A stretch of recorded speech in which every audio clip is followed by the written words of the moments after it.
Hola, muy buenas tardes, queridos amigos, y bienvenidos a la consulta de psicoanálisis de Virginia Valdominos, psicóloga y psicoanalista del Grupo Cero.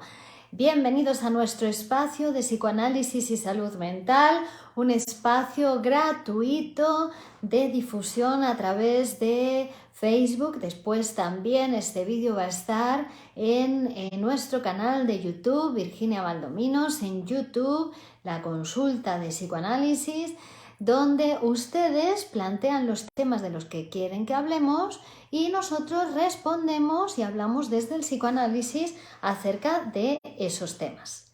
En el vídeo de hoy, en el encuentro de hoy, vamos a seguir hablando de un tema que iniciamos la vez pasada, el lunes pasado, que eran las etapas de desarrollo sexual y cómo se relacionan, qué cuadros clínicos se relacionan con cada una de esas etapas. Entonces, la vez pasada estuvimos hablando de la etapa oral y de la etapa anal.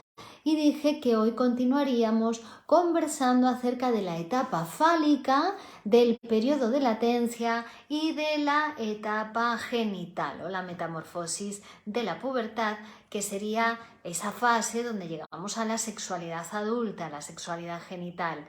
Es decir, estamos hablando de que la sexualidad humana es una sexualidad particular y que se diferencia de los animales, en primer lugar porque hablamos, y eso es lo que verdaderamente nos hace sexuales, porque todo está tocado por la palabra, caracteriza nuestra sexualidad, es una sexualidad tocada por la palabra. Y en segundo lugar porque la sexualidad humana está dividida en dos grandes fases o periodos: la sexualidad infantil y la sexualidad adulta, cosa que en los animales obviamente eso no sucede, ¿no? En el ser humano sí. Y esos dos periodos, el de sexualidad infantil y el de sexualidad adulta, están separados por una etapa que llamamos etapa de latencia.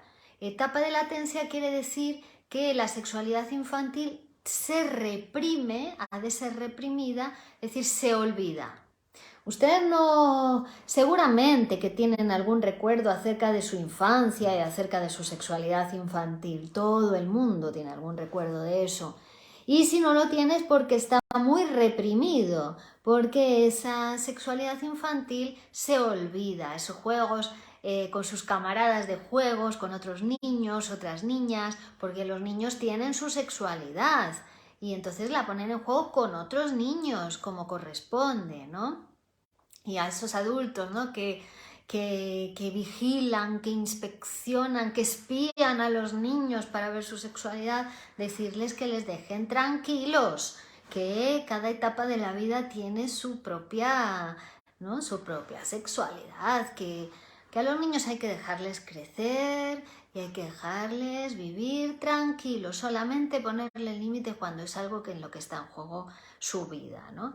Y esa sexualidad infantil, pues ahora que vamos a hablar de la etapa fálica, ¿no? Porque cuando hablábamos el otro día de la etapa oral, era una etapa prácticamente autoerótica, todavía no había objeto erótico, era el niño consigo, con el pecho de la madre, y después el niño consigo mismo, se chupaba el dedo, se chupaba el pie, cualquier objeto, todo era goce autoerótico, goce oral.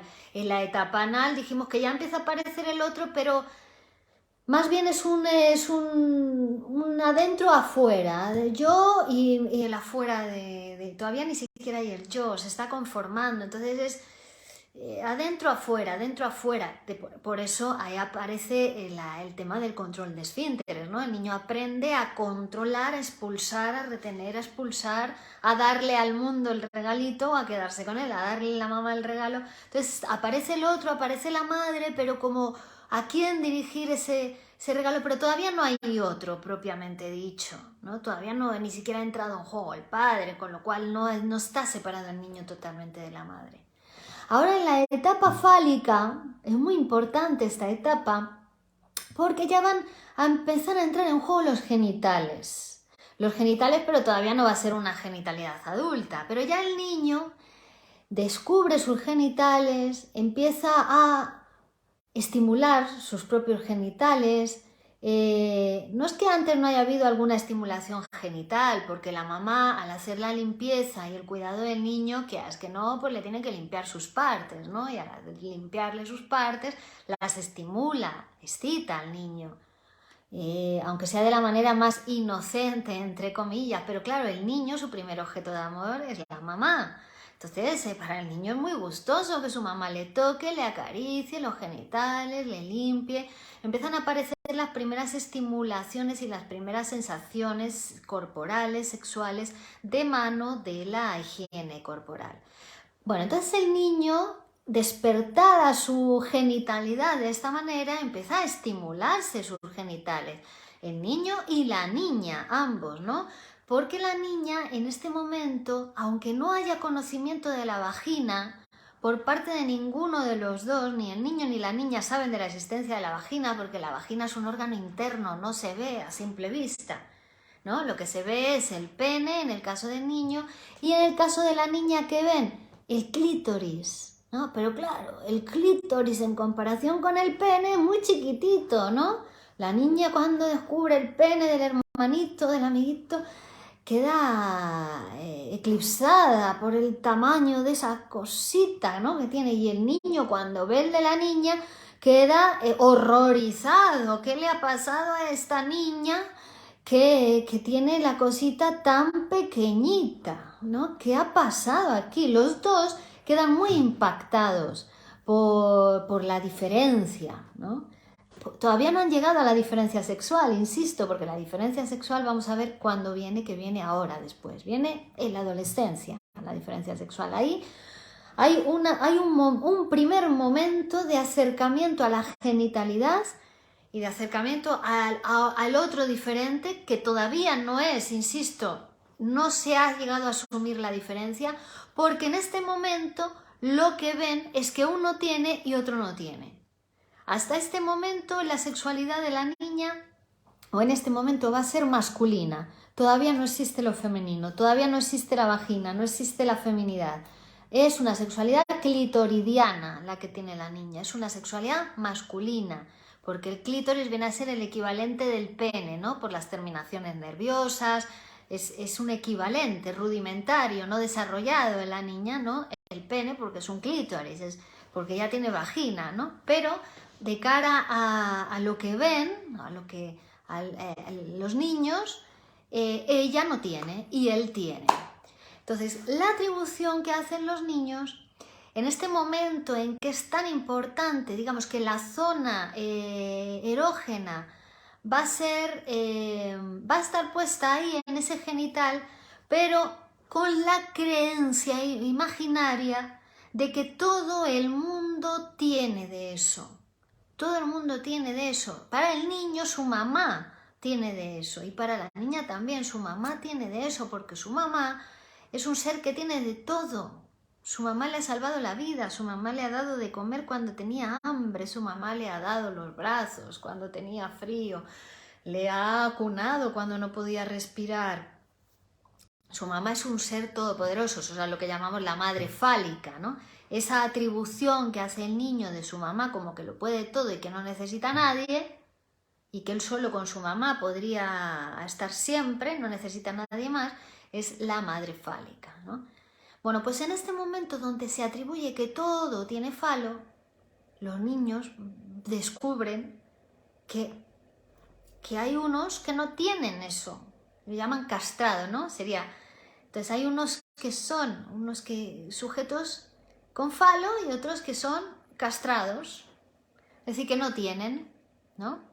Entonces aparece en el niño, cuando lo ve por primera vez, un horror, porque en este momento que el niño es cuando por primera vez ha empezado a estimularse su pene, a estimular sus genitales, y ha encontrado sensaciones placenteras en esa estimulación, ya ha recibido o empieza a recibir por primera vez las reprimendas de la mamá o del papá. Niño, eso no se hace, ¿no? Porque el niño sale, todavía no tiene desarrollados los diques a su sexualidad, y sale por el pasillo corriendo desnudo, mostrando sus genitales. Mira mamá, tócame los genitales, ¿no? O mostrándolo, o incluso masturbándose en público, ¿no? Entonces ahí tiene que empezar a aparecer la primera ley, eso no se hace, no se hace en público, o vete a tu cuarto, si te ve tu padre ya verás, ¿no? Empiezan a aparecer, como te sigas así te llevo al médico y te la va a cortar, las primeras amenazas de castración que van a ser necesarias para que esa sexualidad sin límites que tiene el niño, esa sexualidad salvaje, inicial, polimorfo perversa, empiece a limitarse, a poner los límites que van a ser necesarios para que salga al mundo y para que sea una persona adulta, una persona civilizada y pueda relacionarse con los demás y no vaya mostrando por ahí sus genitales, ¿no? Bueno, entonces, como ya el niño ha recibido alguna vez esas amenazas de castración, cuando observa por primera vez a la niña, el niño piensa, ¿qué ha pasado aquí? ¿Qué le ha pasado a esta? ¿Será verdad que eso con lo que me amenazan mis padres si yo sigo tocándome? ¿O si yo sigo molestando a mi mamá? O tal, ¿se va a ejecutar de verdad esa amenaza? ¿Me lo van a cortar? ¿Será que a la niña se lo han cortado? ¿No? Se pregunta el niño. ¿O será que a la niña no le ha crecido todavía? Que es tonta, que es subdesarrollada, que todavía no le ha crecido el pene. Están esas dos cosas, ¿no? Al principio no quiere ver, se niega a verlo, pero luego ya cuando hace efecto la amenaza de castración se plantea esas dos cosas. ¿Ha sido mala y se lo han cortado o es tonta y no ha crecido, ¿no? Prejuicios que después permanecerán en lo inconsciente de muchas personas en la edad adulta. Las mujeres son todas malas o las mujeres son todas tontas, ¿no? Y radica en esta primera observación, en ese horror de la observación del genital femenino en ese momento de acción-efecto de la amenaza de castración. Bien, entonces eso pasa en el caso del niño. En el caso de la niña también va a pensar de ella que a ella no le ha crecido o que a ella su madre no se lo ha dado, va a ser el origen de muchas relaciones tortuosas entre madre e hijas que reprochan a su madre toda la vida haber sido injustas, no haberles dado a ella lo mismo que a sus hermanos, unas relaciones muy, muy tortuosas de hijas con su madre tienen su fundamento inconsciente en esta cuestión, en ese reproche de que su madre no les ha dado pene, ¿no? Y sobre todo en ella también va a aparecer esa cuestión de la envidia al pene, que viene a ser la roca femenina, ¿no? ¿Por qué yo no? ¿Por qué este niño tiene eso y yo no? ¿Qué me pasa a mí, ¿no? Y también muchos prejuicios inconscientes en las mujeres de que hacia otras mujeres, ¿no? Y hacia sí misma, de que la mujer no puede porque no tiene dinero, no tiene tiempo, no tiene fuerza, no tiene poder, no tiene inteligencia, no tiene... Bueno, toda esa serie de prejuicios en los que se camufla esta cuestión inconsciente de que es que no tiene pene y el efecto de la envidia al pene en ella que nace, que radica en esta primera etapa infantil. Es una cosa muy infantil la envidia al pene, pero que sí, que a falta de psicoanálisis puede seguir sobredeterminando inconscientemente la vida de muchas mujeres, ¿no? También en el campo de la sexualidad hay mujeres que se quedan permanentemente en esa sexualidad infantil clitoridiana, en esa sexualidad donde masculina, donde el clítoris era, digamos, la fuente erógena principal y no han dado el paso a una sexualidad más adulta, a una sexualidad vaginal, a un goce vaginal en el caso de la mujer, ¿no? Que sería la sexualidad adulta. Bueno, pero toda esta época infantil, con la amenaza de castración, es decir, con esa primera represión que va a ser necesaria realizar en el aparato psíquico, en el sujeto, va a tener que reprimir el amor a la madre, el deseo por la madre, porque si no va a venir papá y se la va a cortar, ¿no? Y en el caso de la niña es ese odio hacia la mamá, es esa rabia hacia la mamá, se siente defraudada, se siente engañada, se siente perjudicada por la madre, también le hace separarse de la madre y ambos se van a dirigir hacia el padre, el amor al padre, ¿no? Porque van a tener que constituir los dos, tanto la niña como el niño, lo femenino. la feminidad. Que la feminidad no es una cosa de mujeres, es una cosa de todos, ¿no? Bueno, pero aquí entonces aparece el periodo de latencia, cuando se reprime esa primera etapa sexual infantil, toda esa sexualidad de niños sucumbe al olvido, se olvida, aunque digo, la represión nunca es total. La mayoría de las personas tienen recuerdos de su sexualidad infantil, ¿no? Que a muchos lo viven como algo con culpa incluso, ¿no? Pero por eso, por la represión, por la amenaza de castración, ¿no? Es la culpa por haber deseado la muerte del padre y haber querido poseer a la madre, ¿no? Pero todo eso se reprime. Que se reprime quiere decir que no desaparece, quiere decir que permanece en lo inconsciente, que deviene inconsciente. Y desde lo inconsciente sigue sobredeterminando nuestras vidas. Bueno, de aquí, entonces esa etapa de latencia es una etapa que va a separar la sexualidad infantil de la sexualidad adulta y que es una sexualidad, digamos, donde todo eso está latente, está olvidado, ¿no?